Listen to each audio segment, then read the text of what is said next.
बिस्मिल्लाहिर्रहमानिर्रहीम। My name is Mehboob Ilahi, your mathematics teacher. हम first year की book का चैप्टर 1 कर रहे थे, ठीक है।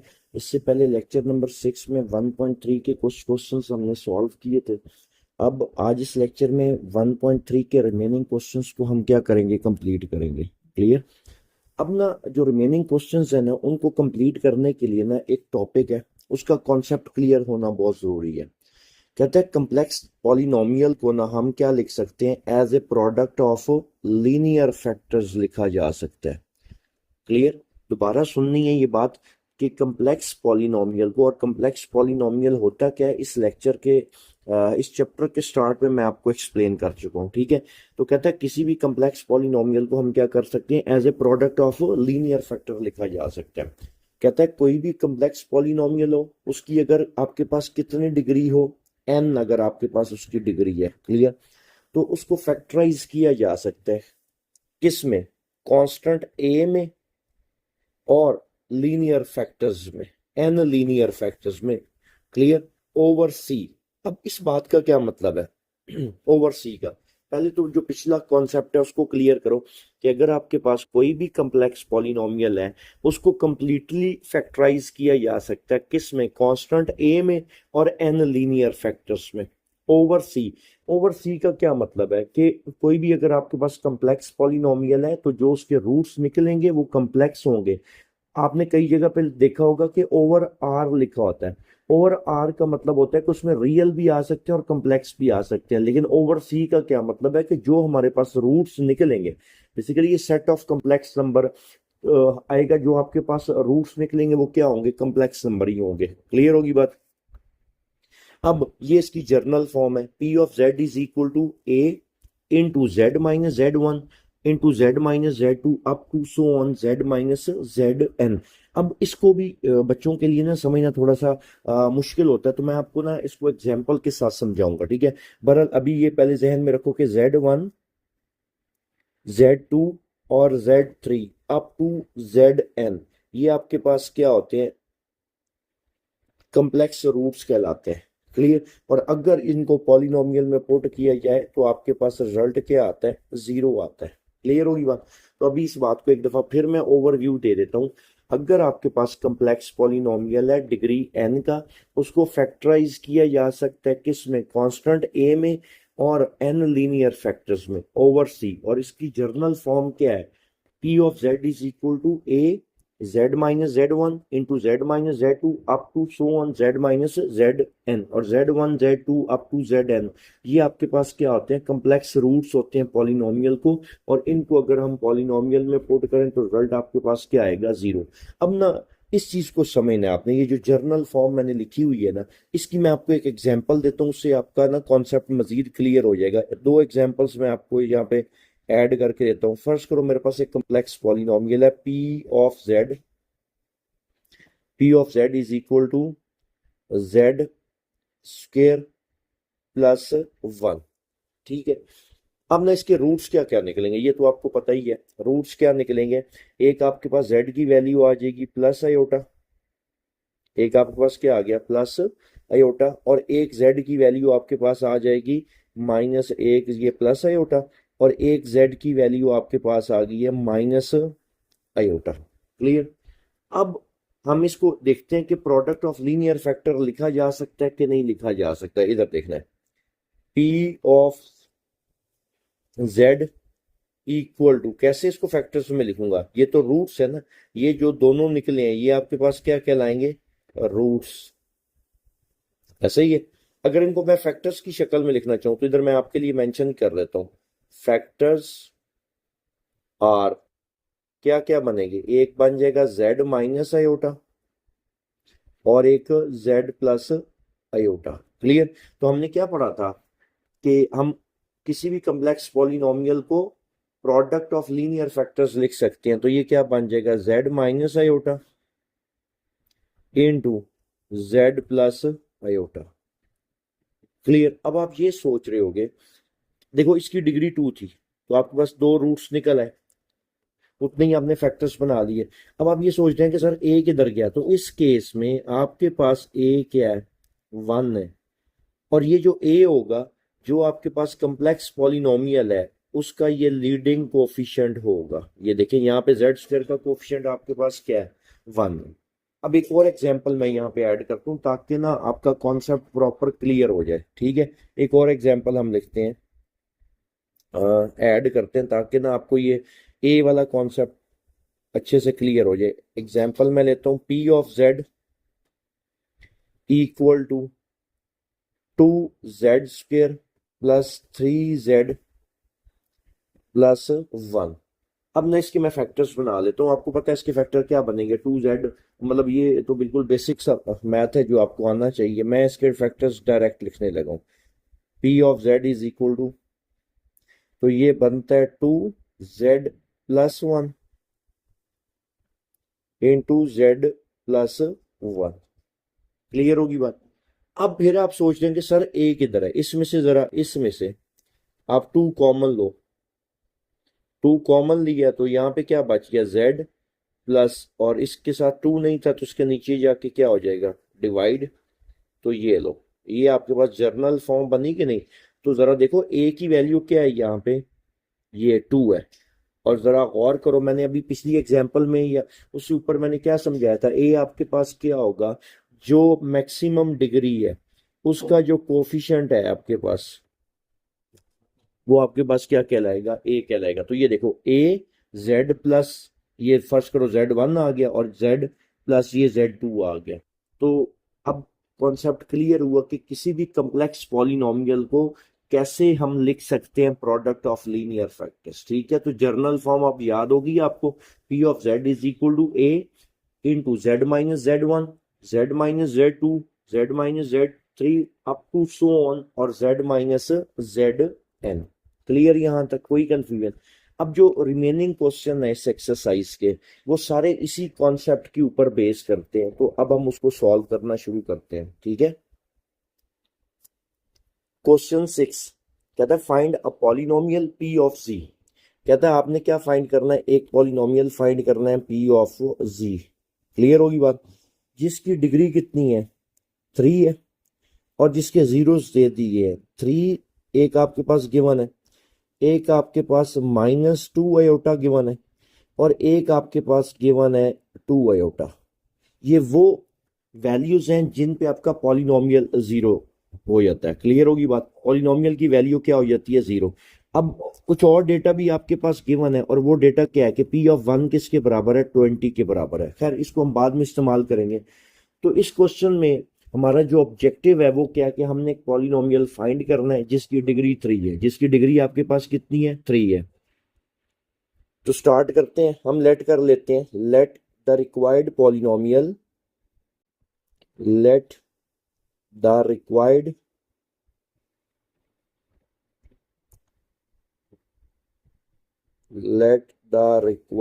polynomial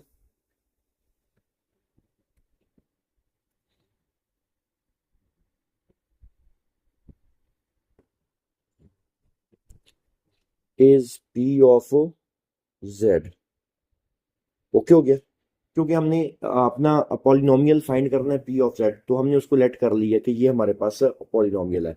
अब देखो इसके रूट्स, डिग्री 3 है, 3 रूट्स आपके पास गिवन है, ठीक है ना। तो रूट्स आर, ऐसा ही है, या जीरोस आर हम क्या लिख सकते हैं, आपके पास जीरोस कौन कौन से हैं, जो आपके पास जेड की वैल्यूज है, Z equal 3, Z equal to -2 iota, और z इक्वल 2 आयोटा। ये हमारे पास क्या निकला है, जीरोस उसने दिए हुए थे, ये जिनको हम बोलते हैं ये रूट्स हैं।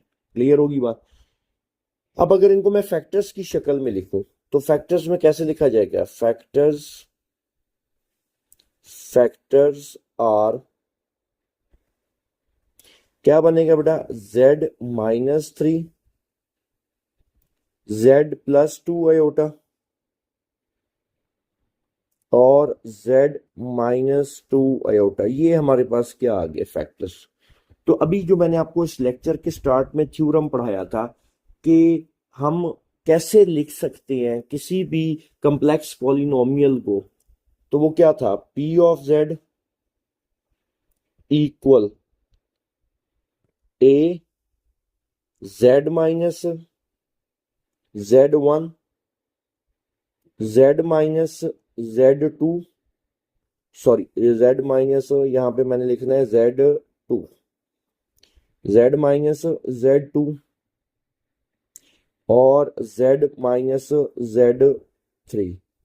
लेकिन जो जर्नल फॉर्म थी वो जाहिर सी बात है Z माइनस ZN तक थी, क्योंकि n डिग्री का कम्प्लेक्स पॉलिनोमियल था। ठीक है, तो अपनी आसानी के लिए मैं इसको Z1 कह देता हूँ, इसको Z2 कह देता हूँ और इसको Z3। क्लियर होगी बात, यहां तक कोई कंफ्यूजन? अब इसमें मैं वैल्यूज पुट करता हूं। P of Z A as it is, क्योंकि ए अभी हमें पता ही नहीं है। Z माइनस Z1 आपके पास कितना है 3। क्लियर, ये भी Z1 कर दो, ये Z2 और ये Z3 यूं कर लेते हैं ना। क्लियर, Z माइनस Z2, तो Z माइनस Z2 तो कितना आपके पास आ गया Z प्लस 2 आयोटा, और Z माइनस Z3। क्लियर, तो Z3 की वैल्यू कितनी है आपके पास Z माइनस 2 आयोटा। क्लियर, यहां तक कोई कंफ्यूजन? ये आपके पास फिर आ जाएगा P of Z equal A Z minus 3। यहाँ पे एक अलजबरा का फार्मूला बन रहा है A minus B into A plus B, तो ये क्या आएगा A का स्क्वायर, यू हम लिख देते हैं, ये हमारे पास A का स्क्वायर माइनस बी का स्क्वायर 2 आयोटा का स्क्वायर। क्लियर यहां तक? अब मजीद इसको सिंप्लीफाई करते हैं, तो P of Z equal A Z minus 3 Z का स्क्वायर माइनस 2 का स्क्वायर 4 आयोटा का स्क्वायर किसकी इक्वल होता है -1, ऐसा ही है। तो यहाँ पे आपके पास क्या आ जाएगा प्लस, कोई कंफ्यूजन यहां तक? अब हम इसको क्या करते हैं, मल्टीप्लाई करते हैं। P of Z equal A, इसको मल्टीप्लाई करो Z into Z square Z cube plus 4Z minus 3Z square और माइनस 12।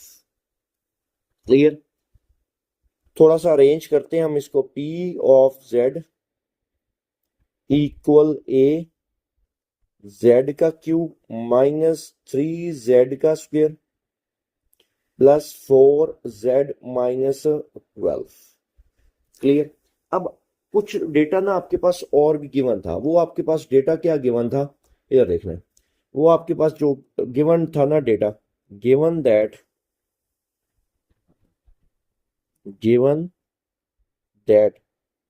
क्योंकि पॉलिनोमियल तो आपके पास फाइंड हो जाएगा, मेन कंसर्न अभी आपका ए की वैल्यू निकालने से, तो वो कहां से निकलेगी? ये जो गिवन था P ऑफ 1 आपके पास गिवन था 20 के, P ऑफ 1 किसकी इक्वल गिवन था 20 के। क्लियर, तो हम इधर पुट करते हैं, इधर Z की जगह P ऑफ Z की जगह 1 इक्वल A इंटू Z का क्यूब, तो इसका क्या मतलब है, यहाँ पे किसका क्यूब आएगा 1 का क्यूब माइनस 3 इंटू 1 का स्क्वायर प्लस 4 इंटू 1 माइनस 12।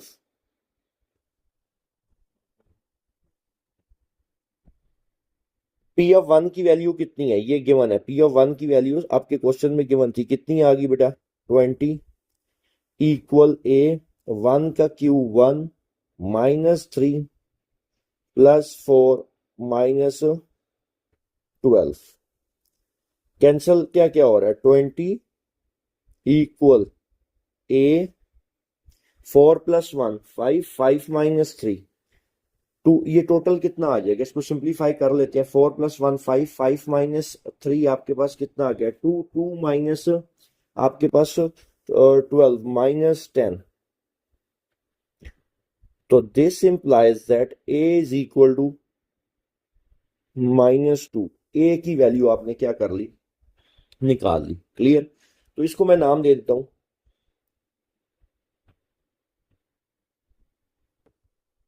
1 का। क्लियर होगी बात। अगर इसकी वैल्यू को मैं 1 में पुट कर दूं, put in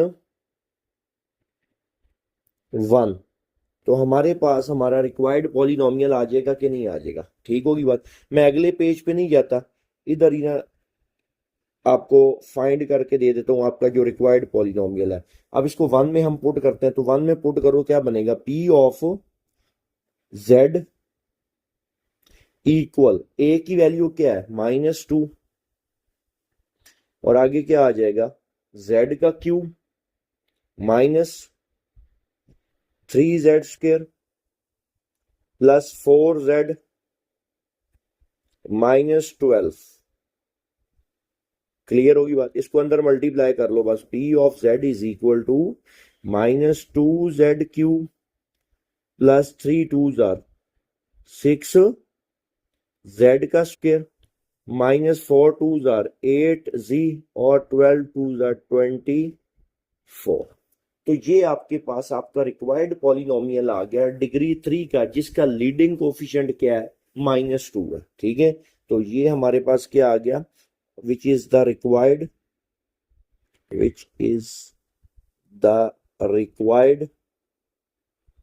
polynomial, which is the required polynomial।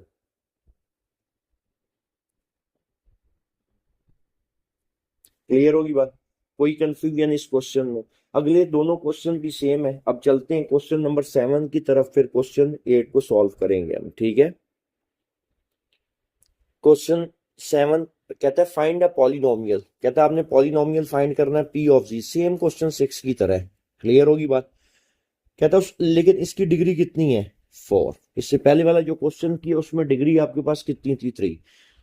इसके जीरोस क्या गिवन है, 2 आयोटा आपके पास गिवन है। क्लियर, एक आपके पास क्या गिवन है, -2 आयोटा। क्लियर, एक आपके पास 1 गिवन है, और एक आपके पास क्या गिवन है, -1 गिवन है। क्लियर, और एक और चीज गिवन है, कहता है P of 2 is equal to 240 की इक्वल गिवन है। पी ऑफ 2 की वैल्यू कितनी गिवन है, 240।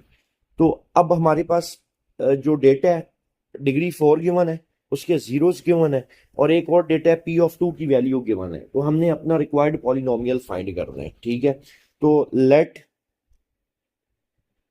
The required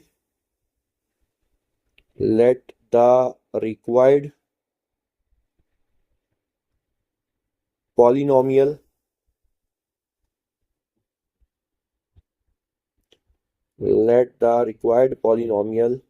is p of z। Clear होगी बात। हमने लेट कर लिया कि ये हमारा क्या रिक्वायर्ड पॉलिनोमियल है। क्लियर होगी बात। अब देखो जीरोस क्या क्या गिवन है। ठीक है, जीरोस कौन कौन से हैं, अब इनको मैं लेट कर लेता हूँ। ठीक है, z1 मैं कह देता हूँ 2 आयोटा, z1 की वैल्यू कितनी हो, 2 आयोटा। z2 आपके पास क्या है, -2 आयोटा। z3 आपके पास कितना है, 1 है। और z4 आपके पास कितना है, -1 है। क्लियर, तो जो थ्योरम मैंने आपको पढ़ाया वो थ्योरम क्या था, फंडामेंटल थ्योरम क्या था, कि हम किसी भी कम्प्लेक्स पॉलिनोमियल को प्रोडक्ट ऑफ लीनियर फैक्टर्स लिख सकते हैं। अब वो कैसे लिखा जा सकता है थ्योरम के मुताबिक, वो कुछ यूं था, p of z equal a z minus z1 z minus z2 z minus z3 और z माइनस z4। तो जब लेक्चर के स्टार्ट में मैंने बताया था, तो एंड कहाँ पे हो रहा था, z माइनस zn तक। क्यों, उस वक्त हमने कंसीडर किया था हमारे पास जो कॉम्प्लेक्स पॉलिनोमियल है वो n डिग्री का है। क्लियर, लेकिन यहाँ पे आपके पास डिग्री कितनी है, 4, तो z माइनस z4 तक लिखा जाएगा। कोई कंफ्यूजन। अब आपने करना क्या है, इसमें हम वैल्यूज को पुट करते हैं। Clear, p of z equal a z minus z1 2 iota, z minus Z2 -2 iota, तो ये आपके पास कितना आ जाएगा, प्लस Z माइनस Z3 आपके पास कितना है 1, Z माइनस Z4, तो ये प्लस। कोई कंफ्यूजन यहां तक? तो ये सिंपल सी बात है, सेम पिछले क्वेश्चन की कॉपी है, सिर्फ जस्ट डेटा चेंज है। क्लियर? तो P of Z equal A, ये आपके पास क्या बन रहा है, A माइनस बी, ये A minus B into A plus B, तो ये किसकी इक्वल होगा, A का स्क्वायर माइनस B का स्क्वायर, A का स्क्वायर माइनस B का स्क्वायर इंटू, जरा गौर करो, आगे भी इसी तरह का कोई फार्मूला बन रहा है, A minus B into A plus B. Clear? तो ये किसकी इक्वल आ जाएगा, A का स्क्वायर माइनस B का स्क्वायर। क्लियर? यहां तक कोई कंफ्यूजन? अब ये क्या बन जाएगा बेटा, P of Z equal A Z का स्क्वायर -2 का स्क्वायर 4 अयोटा का स्क्वायर -1 Z का स्क्वायर, और यहां पे आपके पास क्या आ जाएगा -1। अब इनको मल्टीप्लाई करते हैं आपस में, P of Z equal A Z की power 4 minus Z square plus 4Z square -4। Clear? तो P of Z equal A multiply by Z की पावर 4। अब 4Z square minus Z square क्या आ गया, 3Z स्क्वायर -4। ओके हो गया? अब एक मसला है, अब हमारे पास A की वैल्यू नहीं है, लेकिन कुछ डेटा और गिवन था, मैं इधर मेंशन करता हूं, गिवन डेट आपके पास क्या था यहाँ पे, गिवन दैट, इस क्वेश्चन में क्या गिवन था कि P ऑफ 2 किसके बराबर है, 240 के। P ऑफ 2 किसके बराबर है, 240 के। तो अब क्या करना है, जहां यहाँ पे आपके पास इसमें ये Z है, ये P ऑफ Z है ना। क्लियर? यहाँ पे क्या है, P ऑफ 2, इसका मतलब है जहां यहाँ पे Z है, मैं क्या पुट करूंगा, 2 पुट करूंगा। तो ये आपके पास क्या बनेगा, P of 2 equal A into 2 की पावर 4 3 2 का स्क्वायर -4, और ये ब्रैकेट क्लोज। P ऑफ 2 की वैल्यू कितनी है, 240 इक्वल A 2 की पावर 4 कितना आ गया आपके पास, 16 प्लस 2 का स्क्वायर 4 3 जा 12 और -4, तो 240 इक्वल A। इसको सिंप्लीफाई कर लेते हैं, 16 plus 12 28, 28 -4 24। This implies that A is equal to, A की वैल्यू आपके पास कितनी निकल आई, 10। पुट इन, इसको हम किस में पुट कर देते हैं, 1 में कर देते हैं। क्लियर? इसको मैं नाम देता हूँ 1 का, क्योंकि हमने अपना क्या फाइंड करना था, पॉलिनोमियल फाइंड करना था। तो हमारे पास रिक्वायर्ड पॉलिनोमियल क्या बन गया, P of Z equal A की वैल्यू 10 इंटू Z की पावर 4 3Z का स्क्वायर -4। तो this implies that P of Z is equal to 10 Z की पावर 4, 10 3 30, Z का स्क्वायर 10 4 40। तो ये आपके पास आपका रिक्वायर्ड पॉलिनोमियल निकला है, which is required polynomial, which is required polynomial. कोई कंफ्यूजन इस क्वेश्चन में? जो लास्ट क्वेश्चन है इस एक्सरसाइज का वो भी सेम इसी पैटर्न पे है, तो आप उसको सॉल्व करते हैं, ठीक है। क्वेश्चन 8 कहता है find a polynomial P of ji.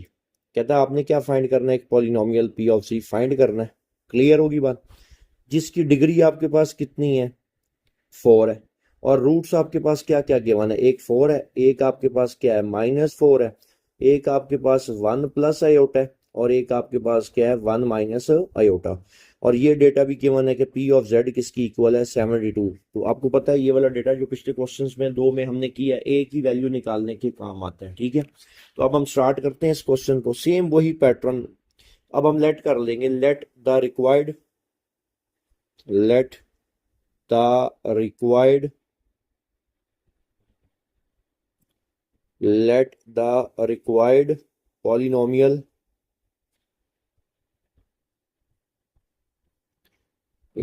required polynomial is p of z।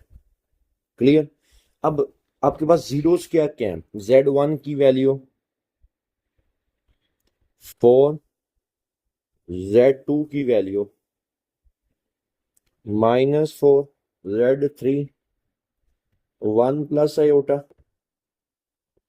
और z4 जो है आपके पास है 1 माइनस आयोटा।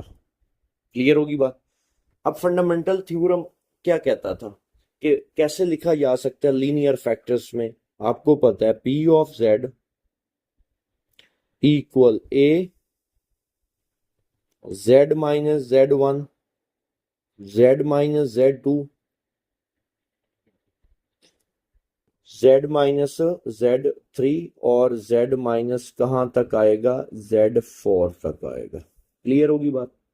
अब हम इसमें वैल्यूज पुट करते हैं, पी ऑफ जेड इक्वल ए अभी अननोन है, तो z minus z1 which is 4, z minus z2 की वैल्यू -4 तो +4 आ जाएगी, z माइनस z3 की वैल्यू कितनी है 1 प्लस आयोटा है। क्लियर। तो ये आपके पास क्या बन जाएगा -1 और माइनस आयोटा आपके पास आ गया। क्लियर। और z माइनस z4 -1 प्लस क्या आ गया आपके पास, आयोटा आ गया। क्लियर। यहां तक कोई कंफ्यूजन। अब इसको फर्दर आगे सिंप्लीफाई करते हैं, तो P ऑफ Z इक्वल ए, ये देखो a का स्क्वायर z का स्क्वायर माइनस b का स्क्वायर, ये आ गया।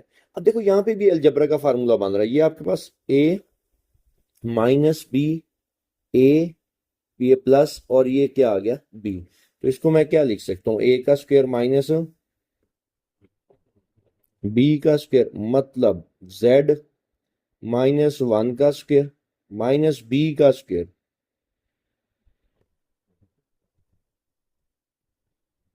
क्लियर होगी बात।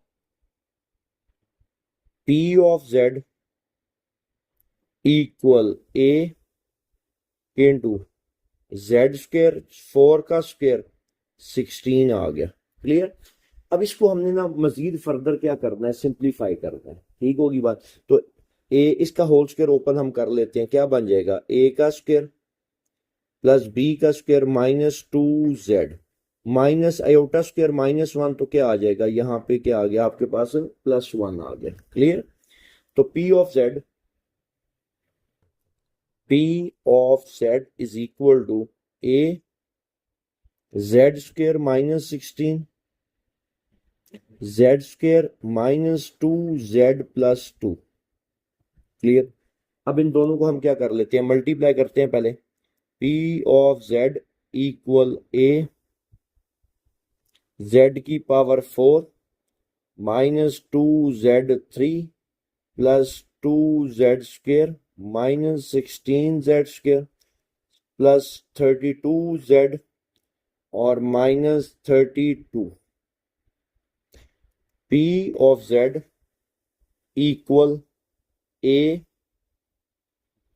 Z की पावर 4 उसके बाद -2Z क्यू 2z² माइनस 16, तो ये कितना आ गया, -14z² प्लस 32z माइनस 32, क्यों गया, ये आपने फाइंड कर लिया यहां तक। लेकिन इसमें ना अभी a अननोन है। अब a कैसे फाइंड होगा आपको पता है, गिवन दैट, इसको मैं नाम दे देता हूं 1 का, क्लियर, गिवन दैट, अब गिवन क्या था, p ऑफ, क्वेश्चन के अंदर आपके पास क्या गिवन था, p of 2 is equal to 72, p of 2 equal to 72, तो p ऑफ z की वैल्यू आपके पास कितनी है, 2 है, क्लियर। अब इसमें हम पुट कर लेते हैं, p ऑफ z की जगह 2 इक्वल a इंटू 2 की पावर 4 माइनस 2 2 की पावर 3 माइनस 14 2 का स्क्वायर प्लस 32 और 2 माइनस 32,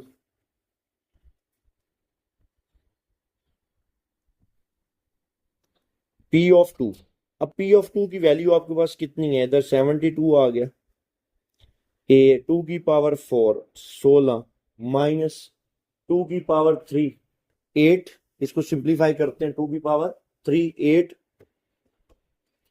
4, और ये कितना आ गया, 2 का क्यूब 8, और ये कितना आपके पास आ गया 16 आ गया, ये भी आपके पास, क्लियर, माइनस 2 का स्क्वायर 4, ये 56 आ गया, और ये 32 इंटू 2 64 माइनस 32। अब इसको हम सिंप्लीफाई कर लेते हैं, ये तो बिल्कुल आसान सा है आपके पास। इसको जब सिंप्लीफाई करेंगे ना आपके पास, ये देखो ये तो कैंसिल हो जाएगा, क्लियर, 64 माइनस 56 माइनस 32, ये रिजल्ट आपके पास आ जाएगा 72a, और ये माइनस 24।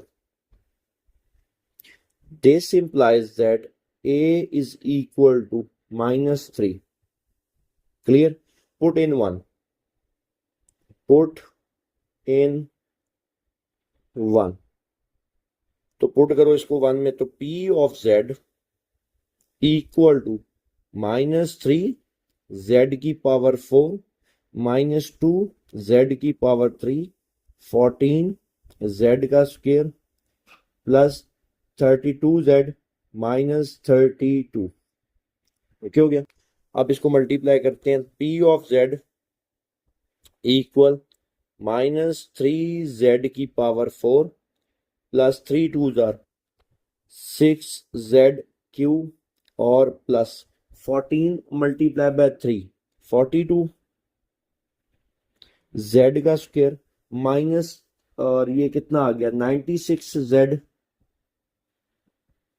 और माइनस ये प्लस 3 3 जार 9 और 3 2 जार क्या आ गया आपके पास 6।